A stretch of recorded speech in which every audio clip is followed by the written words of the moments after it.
안녕하세요, 저스티스입니다. 이번 시간에는 대영제국 두 번째 시간으로 먼저 영국 국교의 성립으로 영국에서 근대 내셔널리즘이 발생하는 과정을 알아보고, 이어서 17세기 내란 속에서 영국이 당시 유럽의 최강자 루이 14세를 맞아 어떻게 대항하였는지 알아보도록 하겠습니다.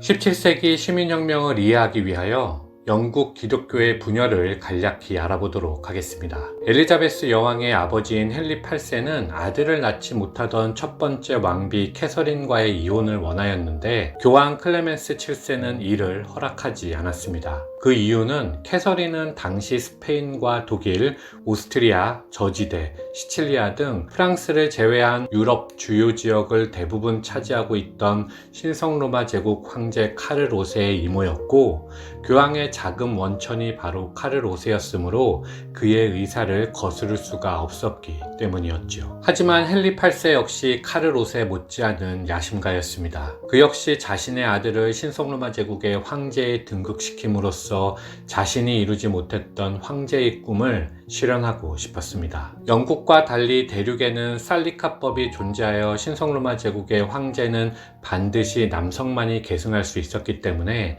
헨리 8세에게는 아들이 꼭 필요했죠. 하지만 캐서린은 아들을 낳지 못하였기 때문에 결국 헨리 8세는 교황의 허락 없이 스스로 이혼을 결정하고 영국 국교회를 만들며 구교인 카톨릭과 결별함으로써 교황과 카를 5세에 맞섰습니다. 그리고 둘째 아내 엠블린을 맞이하였고, 그녀로부터 얻은 딸이 바로 엘리자베스였죠. 헨리 8세의 사후에 첫 번째 왕비 캐서린의 딸 메리가 즉위하였는데, 그녀는 헨리 8세로부터 버림받았던 어머니 캐서린의 종교인 카톨릭의 부활을 꿈꾸었습니다. 그리고 그 꿈을 이루기 위하여 자신보다 11살이나 어린 스페인의 펠리페 2세와 결혼을 강행하여 결국 잉글랜드의 카톨릭을 부활시키며 이에 반대했던 국교의 사람들 수십 명을 처형하였죠. 이것이 그녀를 피해 메리라 부르게 된 이유였습니다. 하지만 메리 사후에 즉위한 엘리자베스는 카톨릭을 고집할 이유가 없었고,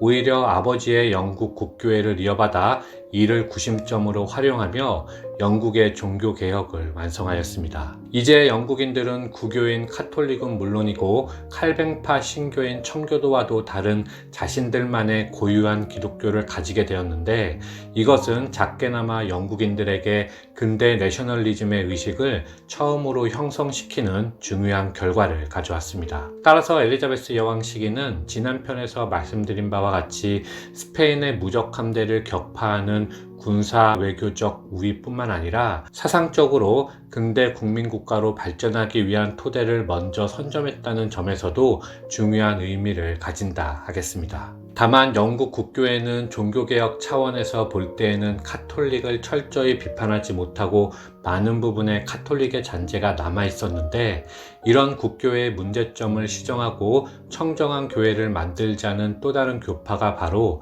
청교도입니다. 영국 청교도는 두 부류로 나눌 수 있는데, 하나는 국교 내부에서 개혁을 주도하려는 세력이었고, 다른 세력은 국교와는 별개로 이상적인 청렴한 교회를 만들려는 부류였죠. 메이플라워호를 타고 미국으로 건너간 청교도인들이 후자에 속하게 됩니다. 아울러 스코틀랜드에도 칼뱅파인 장로교가 있었으므로 이렇게 영국에는 대략 4개의 기독교 교파가 존재했는데, 이들 모두는 17세기 영국 내란의 중요한 원인임과 동시에 미국의 태동과도 연결되므로 꼭 파악해 두시면 좋을 것 같습니다.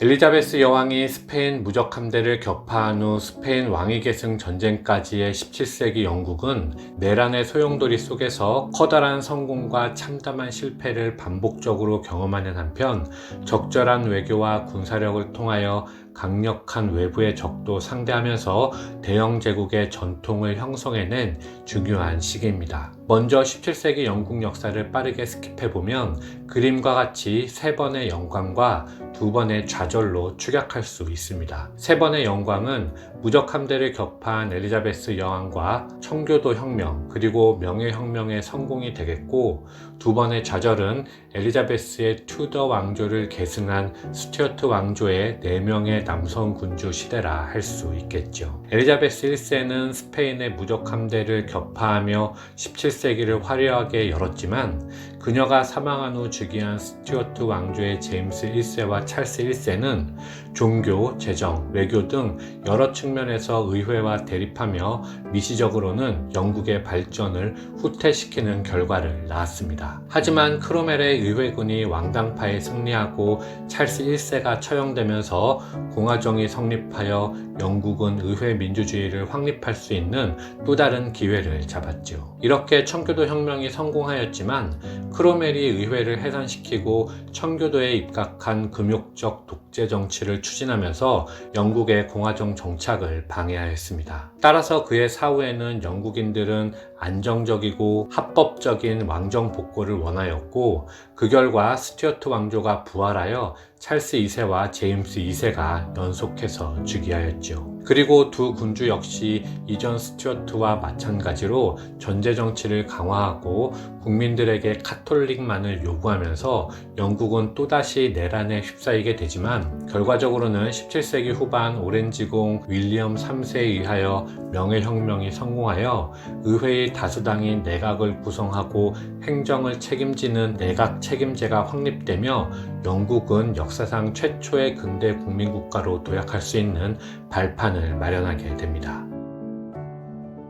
이것이 추격하여 살펴본 17세기 영국 역사인데, 여기서 확인하고 넘어가야 할 사항은 영국이 왕권에 저항하며 의회 민주주의를 발전시켜 나갈 때 프랑스는 이와는 반대로 루이 14세가 집권하며 절대 왕정을 확립시키고 있었다는 점입니다. 루이 14세는 짐이 곧 국가라 했을 정도였으니까요. 이렇게 영국과 프랑스는 정반대의 길을 가게 되었는데, 영국이 오랜 기간 내란으로 유럽 대륙에 간섭하지 못하는 사이에 루이 14세의 프랑스는 스페인, 신성로마 제국을 넘어선 최고의 강국이 되었습니다. 따라서 영국은 프랑스의 힘을 견지하기 위하여 고민을 거듭할 수밖에 없었고, 영국은 1세기 전과 마찬가지로 또다시 네덜란드와 힘을 합쳐 맞서게 되지요. 이것이 영국에서 명예혁명이 발생했던 외부적 요인이라 할 수 있겠는데요. 이런 사고를 바탕으로 세력 균형을 추구한 대표적인 인물로는 외교관 윌리엄 템플이 있었습니다.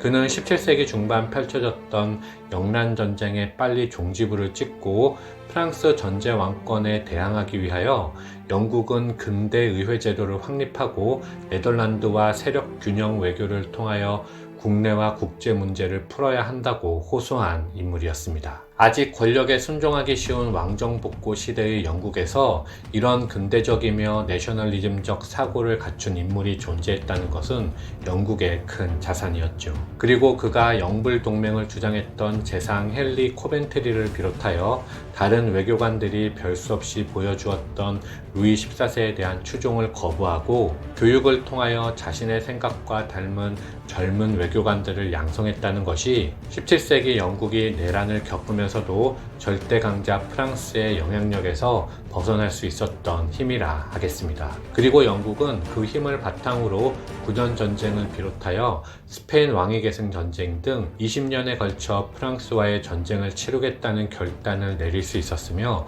결과적으로는 루이 14세의 야망을 저지할 수 있었죠. 그런 의미에서 루이 14세의 팽창을 막는 데 가장 큰 공을 세운 인물은 영국의 외교관 윌리엄 템플이라 할 수 있겠습니다. 참고로 9년 전쟁과 스페인 왕위 계승 전쟁의 진행 과정은 루이 14세 편과 스페인 왕위 계승 전쟁 편에 업로드되어 있으니 참고하여 주시면 감사하겠습니다.